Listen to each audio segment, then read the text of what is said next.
Hello everyone, नमस्कार, जय हिंद, जय भारत। आप लोगों के लिए लेके आया हूँ एक नया सेशन, वोकैब का ही है। 11th पार्ट हमारा होने वाला है। कल के सेशन में मैंने आपको most important one word substitutions के बारे में बताया था, लेकिन आज मैं आप लोगों के लिए फिर से सिनोनिम एंटोनिम्स का एक सीरीज लेके आया हूँ।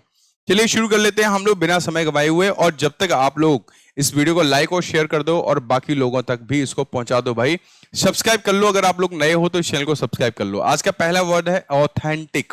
ऑथेंटिक हमारा जो होता है वो एक एडजेक्टिव होता है और इससे हमारे एग्जाम में कई दफा क्वेश्चन पूछे गए हैं, जैसे कि आप देख सकते हो 5+ टाइम्स हमारे एग्जाम में यहां से क्वेश्चन बने हुए हैं। पहला वर्ड है एडजेक्टिव है, इसका मतलब होता है वास्तविक। कोई चीज जो है वो एकदम रियलिस्टिक है, रियल है, उसको हम लोग बोलते हैं क्या? हम लोग बोलते हैं ऑथेंटिक बोलते हैं, है ना? क्या बोलते हैं इसको हम लोग? ऑथेंटिक। ऑफ अनडिस्प्यूटेड ओरिजिन या फिर जेन्युइन बोल देते हैं हम लोग इसको। क्या बोल देते हैं? जेन्युइन। मतलब इस पर कोई डिस्प्यूट है नहीं है, जो चीज है वो सामने है, एकदम सही है, कोई उंगली नहीं उठा सकता, क्योंकि ये चीज एकदम ऑथेंटिक है, जेन्युइन है। तो इस कंडीशन में हम लोग यहाँ पे बात करते हैं, ठीक है।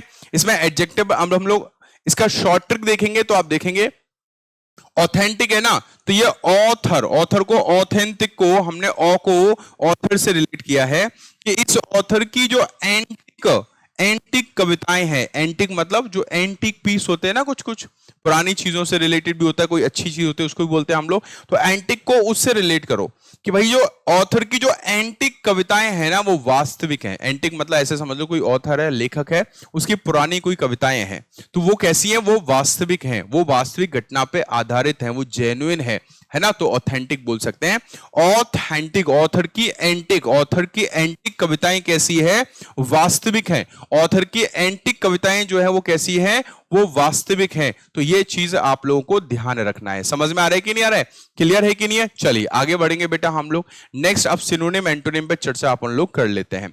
तो सिनोनिम में बात करेंगे तो ओरिजिनल आ जाएगा, रिलायबल। अब कोई ऑथेंटिक चीज होगी तो उस पर हम लोग भरोसा कर सकते हैं, रिलायबल हो गया, जेन्युइन होगा। रियल बोल सकते हैं हम लोग, क्या बोल सकते हैं उसको? हम लोग रियल भी बोल सकते हैं।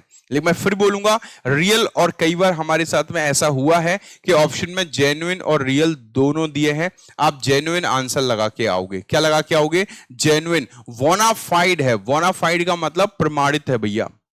ये जो जानकारी है वो वोनाफाइड है, प्रमाणित है भैया, बिल्कुल भी 1% भी झूठी नहीं है, जो है वो प्रमाणित है ना। तो आपको ये ध्यान रखना है, ठीक है। अपोजिट क्या हो जाएगा? फिक्शियस। फिक्शियस मतलब क्या होता है?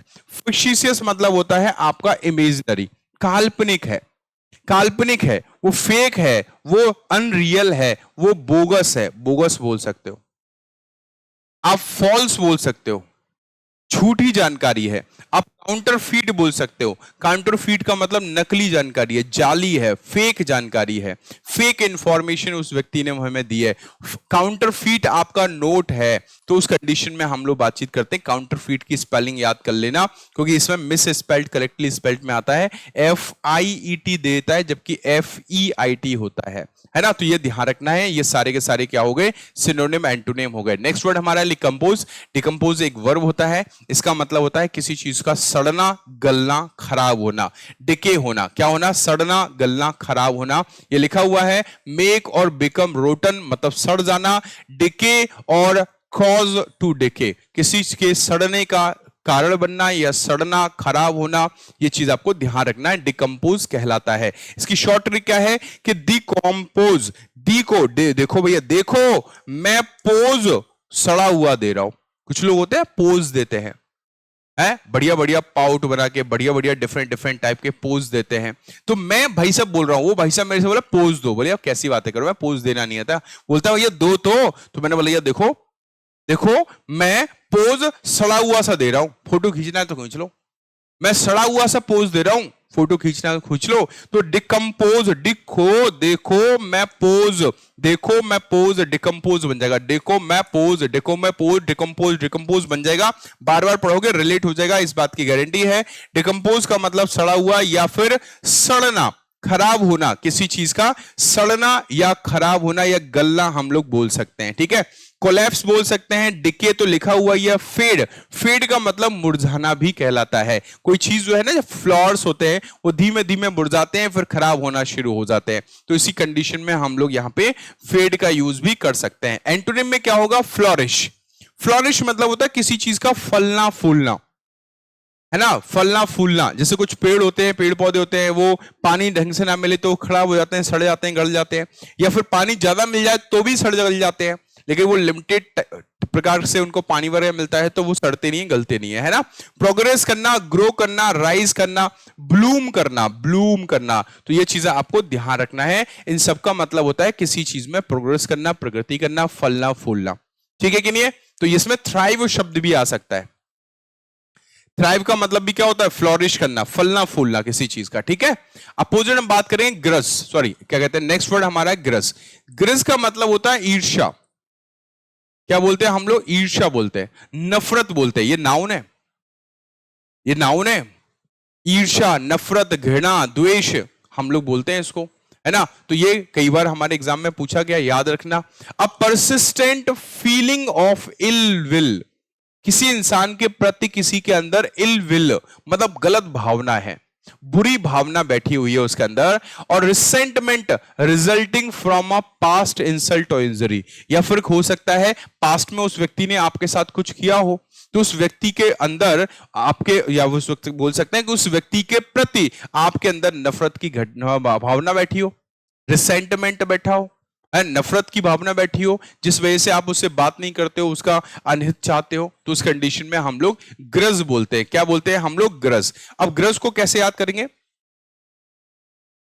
ठीक है, इसको याद करेंगे गरुड़ से। ग्रज लिखा हुआ ना, गरुड़ जी, गरुड़ जी, ग्रज लिखा हुआ ना, ग्रज, तो गरुड़ जी से याद कर लो कि गरुड़ जी जो है वो नफरत नहीं करते। गरुड़ जी नफरत, गरुड़ जी नफरत, ग्रुज ग्रुज ग्रुज ग्रुज नफरत, या फिर मान लो कि गुरुजी नफरत नहीं करते।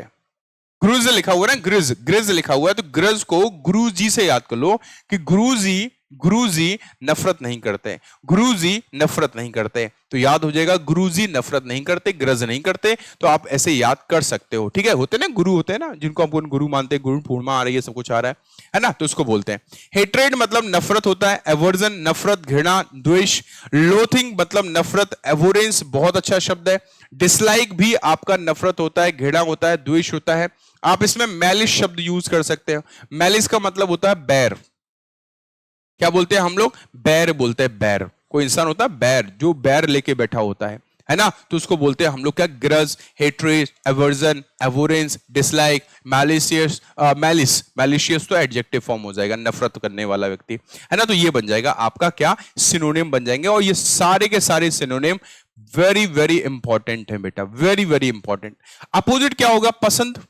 अब इधर तो नफरत है, उसके अंदर नफरत पाल के बैठा है, लेकिन एक नफरत नहीं पाले, उसकी पसंद है वो चीज, है ना, उसका स्नेह है ना, तो इसको बोलेंगे हम लोग अफेक्शन, या फिर डिवोशन, या फिर हम लोग लव कह सकते हैं। क्या कह सकते हैं, लाइकिंग हो गया, अफेक्शन हो गया, डिवोशन हो गया। डिवोशन मतलब भक्ति होता है, भगवान के प्रति लोग करते हैं।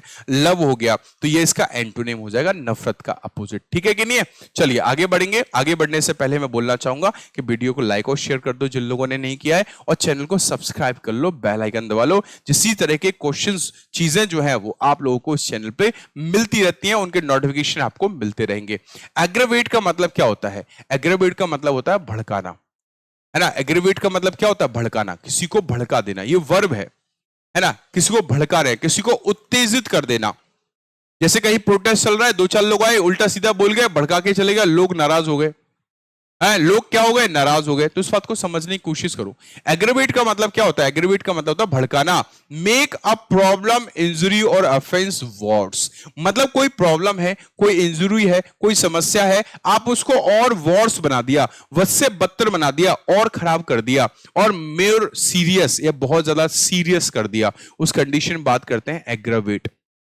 एग्रेवेट करना मतलब उस चीज को और बढ़ा देना, वर्सन द मैटर। आपने इसके लिए इडियम सुने होंगे, add fuel to the fire, आग में घी डालना, इसी का इडियम होता है। Add fuel to the flame, इसी का इडियम होता है। एड इंसल्ट टू इंजरी, इसी का मतलब होता है। इसी का मतलब यही मतलब होता है, किसी चीज को और ज्यादा मामले को बढ़ा देना, है ना। चलो, एजी पेट को भड़का रही है ना। एजी नाम से कोई इंसान है ना, आप समझ लो ग्रेवेट नाम से एक इंसान है कि भैया एजी, एजी मतलब एजी नाम का इंसान जो है या लड़की जो है, वो ग्रेवेट को क्या कर रही है, भड़का रही है ना, भड़काने का काम कर रही है। वो एजी देख रहे हो ना, ग्रेवेट जो है ना वो भड़का रही है।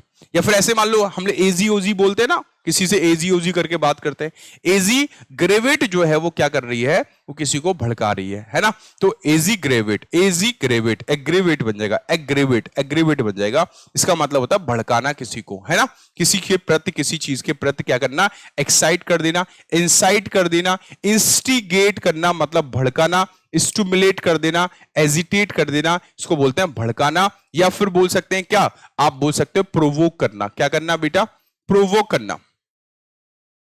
प्रोवोक करने का मतलब भी होता है किसी को भड़का देना, उत्तेजित कर देना किसी को, ठीक है कि नहीं है। चलिए आगे बढ़ेंगे बेटा हम लोग। नेक्स्ट एंटोनिम क्या होगा। अब इस साइड तो आप उसको भड़का रहे हो, किसी को कुछ काम करने के लिए उसको भड़का रहे हो, उत्तेजित कर रहे हो, तो अपोजिट क्या है, दूसरा व्यक्ति क्या आएगा, बोलेगा शांत हो जाओ भाई, ऐसा कुछ भी नहीं है, वो फालतू बेवकूफ बना रहा है, फालतू में आपको वो बोल रहा है, वो भड़का रहा है आपको, नहीं नहीं ऐसा कुछ भी नहीं है, शांत हो जाओ भाई, ऐसा कुछ भी नहीं है, कुछ नहीं होने वाला। तो आप उसको शांति दिला रहे हो, आप सूद कर रहे हो, आप काम कर रहे हो, आप एसुएज कर रहे हो। एसुएज का मतलब भी क्या होता है, शांत करना। आप एले कर रहे हो, एले का मतलब होता है किसी को शांत करना, है ना, किसी के गुस्सा को, किसी चीज को आप शांत कर रहे हो, वो भड़क रहे हैं लेकिन आप शांत कर रहे हो। तो ये चीज आपको समझने की कोशिश करना है। नेक्स्ट वर्ड हमारा दिया असेंड। असेंड का मतलब होता है चढ़ना, किसी के ऊपर बढ़ना। असेंडिंग डिसेंडिंग ऑर्डर सुना है, असेंडिंग मतलब चढ़ते हुए, डिसेंडिंग मतलब घटते हुए, है ना। तो असेंड मतलब ये वर्ब है, इसका मतलब होता है किसी चीज पर चढ़ना, किसी चीज पर चढ़ने के ऊपर हम बात करते हैं। तो गो अप और क्लाइम, ऊपर चढ़ना, ऊपर बढ़ना, चढ़ने के सेंस में हम लोग बातचीत कर रहे हैं, ऊपर जाना, तो ये असेंड हो गया हमारा। असेंड को असेंड भी मत लगाओ, बोला जा रहा है ए सेंध मत लगाओ, है ना। सेंध मतलब समझते हो, कोई व्यक्ति होता है सेंध लगाता है, किसी चीज की कमी को निकाल के उसमें धीमे धीमे धीमे धीमे धीमे क्या करता रहता है, उसको खोखला करता जाता है ना। तो बोला गया ए सेंध मत, सेंध भी मत लगाओ यार, सेंध मत लगाओ ऊपर चढ़ने में। मतलब भाई देखो फालतू के काम मत करो, ऊपर चढ़ रहे हैं ना तो चढ़ने दो, ऐसा नहीं कि हम ऊपर चढ़ रहे हैं 10 कदम तुम पीछे खींच लाते हो। तो आप ऐसे समझने की कोशिश करो, असेंड, असेंड भी मत लगाओ, है ना। या फिर ऐसे मान लो, इसको ऐसे याद कर लो कि ए भाई साहब सेंट मत लगाओ, सेंट से याद कर लो, हाँ किससे याद कर लो, सेंट से। ए भाई सेंट मत लगाओ, सेंट, सेंट मत लगाओ ऊपर चढ़ने में। भैया आप ऊपर चढ़ रहे हो, सेंट मत लगाओ, चढ़ते रहो, चढ़ाई पे ध्यान दो, सेंट पे ध्यान मत दो, तो असेंट बन जाएगा आपका। तो गो अप मतलब चढ़ना। सिनोनिम में क्या हो जाएगा, क्लाइम, एक्सक्लेट करना, एक्सक्लेट मतलब चढ़ना, माउंट करना, बोर्ड करना, बोर्ड का मतलब भी होता है चढ़ना, ठीक है। हम लोग एरोप्लेन वगैरह में बोर्ड करते हैं हम लोग, है ना, तो चढ़ रहे हैं हम लोग। अपोजिट क्या होगा, उतरना, डिसेंड याद कर लेना, सीधा सीधा है। डिक्लाइन मतलब उतरना भी होता है, डिक्लाइन मतलब पतन होना भी होता है, किसी चीज का खत्म होना। डिसमाउंट मतलब उतरना, माउंट मतलब चढ़ना, डिसमाउंट मतलब उतरना। गो डाउन मतलब नीचे आना, और अलाइट मतलब भी होता है उतरना। गो अप मतलब ऊपर जाना, गो डाउन मतलब नीचे आना, अलाइट मतलब किसी चीज से उतरना। अलाइट के साथ में फ्रॉम प्रीपोजिशन हम लोग लगाते हैं, तो ये आपका यहां पे बन जाएगा, ठीक है कि नहीं है। चलिए आगे बढ़ेंगे। आगे बढ़ने से पहले मैं आपको बता दूं, इस वीडियो को लाइक और शेयर जरूर कर दीजिएगा।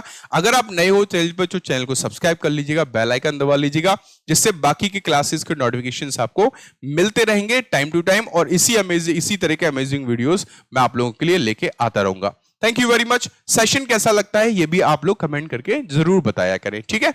जय हिंद, जय Bharat, have a good day guys.